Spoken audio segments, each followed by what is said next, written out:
যদি আপনি 100 কালো পিঁপড়া এবং 100 লাল পিঁপড়া একটা কাঁচের বোতলের মধ্যে রেখে দেন, তাহলে দেখবেন তারা মারামারি করছে না। কিন্তু যখনই আপনি এই কাঁচের বোতলটি নাড়া দিবেন, তখনই দেখবেন তারা একে অপরের প্রতি মারামারিতে লিপ্ত হয়ে গেছে। লাল পিঁপড়া মনে করবে কালো পিঁপড়া তার শত্রু, এবং কালো পিঁপড়া মনে করবে লাল পিঁপড়া তার শত্রু। কিন্তু এখানে মূলত শত্রু হচ্ছে যে বোতলটি নাড়া দিয়েছে, যে বোতলটি ঝাঁকি দিয়েছে।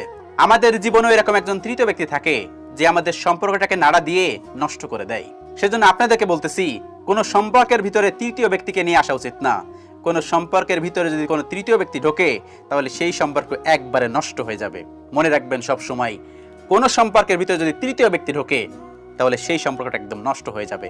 ঠিক ওই পিঁপড়ার বোতলের মতো। তারা কিন্তু অনেক বেশি ভালো থাকে। 100 লাল পিঁপড়া এবং 100 কালো পিঁপড়াকে একসাথে রাখলেও কিন্তু মারামারি করবে না। তৃতীয় ব্যক্তি একটু ঝাঁকি দিলেই সমস্যা শুরু হয়ে যাবে। সেজন্য সম্পর্কটা, আমাদের জীবনটাও এরকম।